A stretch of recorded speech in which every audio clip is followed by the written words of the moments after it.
Hello, my name's John Carter. I'm the current adult product range manager for Rally UK Limited.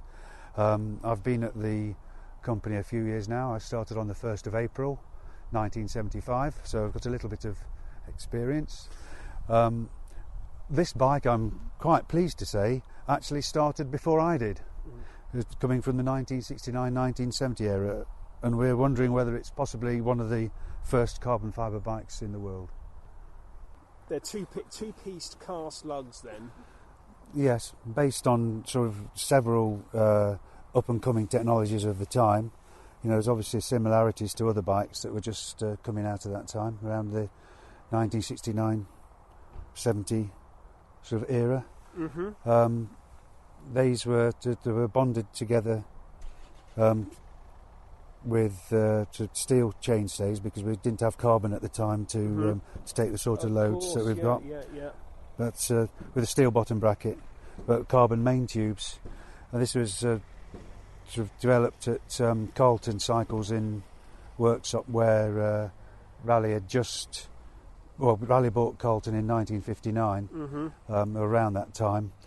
Gerald O'Donovan, whose initials are on the famous GVOD signer on the fork there, was sort of in charge of Carlton at the time, and he was sort of starting up the embryonic special bicycle development unit. Yeah.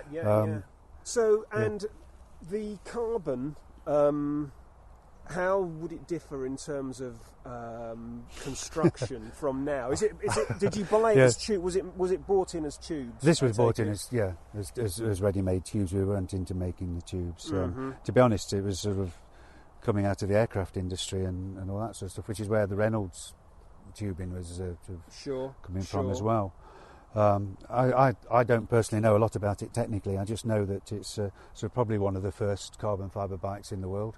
Well, it's the first British one. I say it's not got the Rally name on, but it has got the famous Carlton name on. And essentially it's carbon and lugged steel. Lugged steel, yes. Weighs 7.5 kilograms, approximately, which is without the pedals. And they say 20. I think we made about 20 various forms, track and road bikes, and some of them were raced. This one has a BCF sticker on the hub, which I have no provenance at the moment to prove that, but we shall look into it and get some more details. You can tell the rest of the equipment isn't entirely original, but it's of the era. Yes, yeah. 6-speed Simplex, yeah. I think it's a Simplex. Is it Campag? It's a Campag seat pin. Yes. Yeah. Nice piece of work. Rolls turbo saddle. Classic. So it is an aluminium fork. So these were fairly sort of proprietary. I think it was it Alan Vitus at the time? They were doing them. Which obviously somewhere close where the lugs came from as well. And any feedback on actually what they were like to ride? No, they were a bit whippy, but I mean, being fair, there was early days, but they were ridden successfully. They didn't fail in competition. Yeah. So. And why? But we'll be able to tell you. We'll tell you more later. Yeah. And why didn't Rally follow it up? Do you know? The technology was sold to an American company. And in terms of geometry for the day, I suppose that's standard race geometry. Yeah, it would have been our.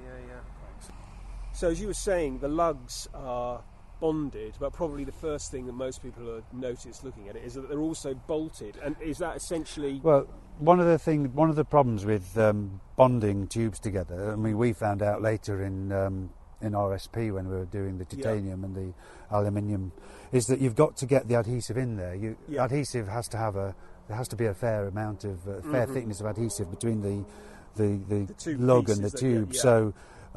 We didn't have the technology at the time to be able to inject the adhesive, and if you put it on the ends of the tube or in the lug, it just gets scraped off. So you have the lugs which they're actually bolt screwed in from this side, so you can layer you can you can layer the glue, the adhesive into the lug itself, and then put the two halves together, and so you know the adhesive is there, and it squeezes out, and you just wipe it clean. Sure.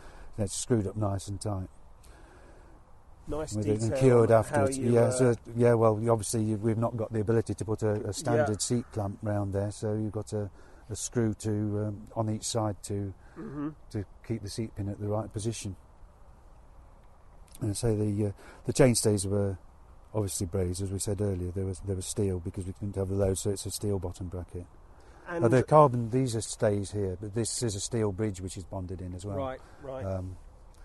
And the this bike, in this particular bike, was it raced, or is it? Well, I don't know, in all honesty, but assuming it's got the BCF badge on, so. So one presumes it was part of their stable of. It would have. We obviously had many, Raleigh were supplying bikes to many British riders at the time. I could go through a few names, but Reg Harris being one. Ray Booty, who's time trialists all around the world. I know Ray Booty was first under 4 hours, and Beryl Burton used to ride, but I don't know whether they ever rode these, but yeah. But they would certainly have been a massive leap forward in terms of the technology of the day. Yes, because I mean Reynolds tubing was in those days. It was, not they were looking at 753 to bring it up, and since then, of course, they've gone a lot further. But the tubing was. Always the limiting factor of a bike in the weight. There's aluminium. Well, as we've just talked about, the other people that were doing aluminium had its problems as well, and everybody was looking for lighter and lighter bicycles. Well, indeed, aluminium really hadn't emerged as a frame material at all at that point. Not really, no. So this really was. Well, yes, and to say the weight, I mean, even if we've got to understand it's only got a single chain wheel, but it's still at 7.5 kilograms for those. I was going to say that would have been a massive advantage, weight advantage. Yes, isn't it? yeah. Well, thanks. I think that's it. Yeah. Fabulous.